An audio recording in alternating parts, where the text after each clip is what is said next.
So now we're into a graph type question. Give the equations and natures of all asymptotes. And we have three types of asymptote. We have the vertical asymptote, we have the horizontal, and we have the oblique asymptotes. Now, the oblique asymptotes only occur if the degree of the numerator is higher than the degree of the denominator.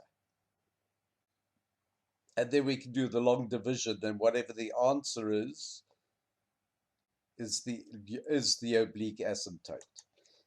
For vertical asymptote, we need a denominator of 0. So we factorize the denominator. There are two x values. X equals -1, x equals 6, and we have our vertical asymptote. For horizontal asymptote, the horizontal asymptote is the limit as x tends to infinity of that. So therefore, we're going to find the limit as x tends to infinity. So I'm going to divide top and bottom by x squared. Give you that. So now the limit as x tends to infinity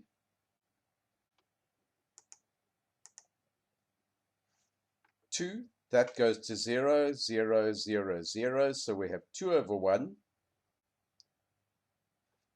giving us 2.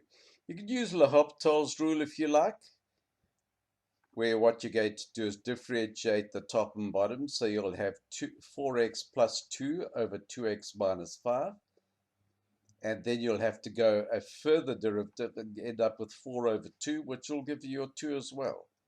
So either this method or L'Hopital's method, which works with indeterminate, negative over negative or infinity over infinity. So there's our horizontal asymptote, y equals 2. And as I mentioned, there are no oblique asymptotes because the degree of numerator is not greater than the degree of the denominator.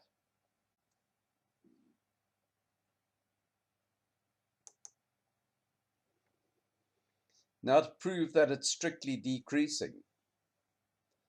Well, strictly decreasing means negative gradient, or in other words, derivative is less than 0.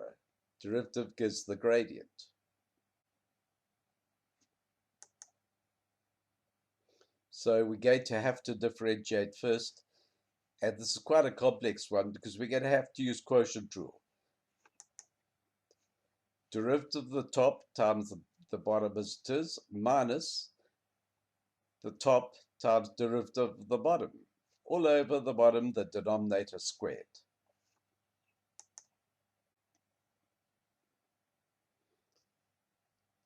So now we have the denominator is a square, so we only have to prove that the numerator of the derivative is less than 0. So we're going to simplify. Multiplying out. And we end up with results in a quadratic. There it is there. Now the best way to prove that is always negative, is to write it in square constant form. Remember, for your parabola.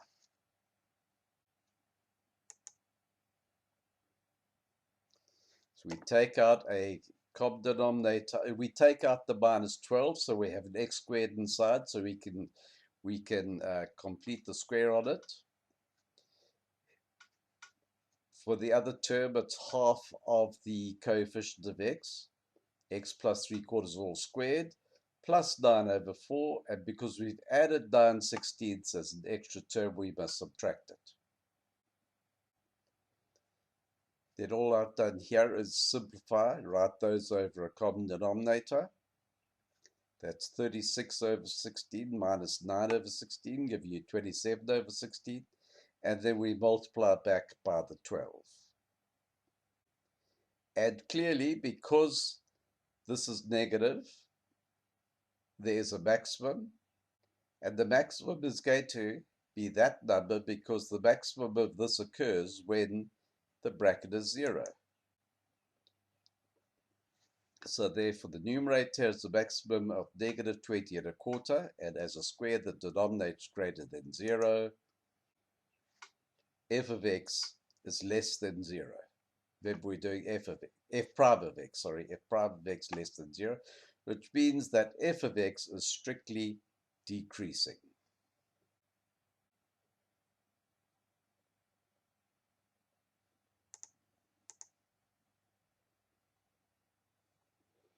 So here we go. A rational function which has an oblique asymptote of y equals 2x plus 1, vertical asymptote of x equals negative 2, and no x-intercept. Well, let's start dealing with we can deal with both these at the same time. We know it's going to have to be y equals 2x plus 1 plus, and then the fraction. The fraction's got to have x plus 2 below in order to give us a vertical asymptote of x equals minus 2.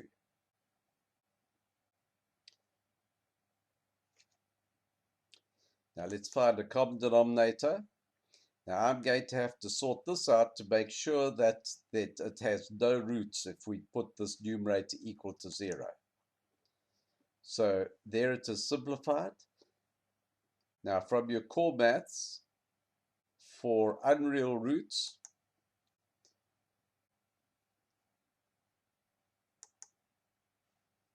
the delta, the discriminant must be less than 0, b squared minus 4ac. So we're going to find b squared minus 4ac, put it less than 0. Solving, we end up with k greater than 9 over 8.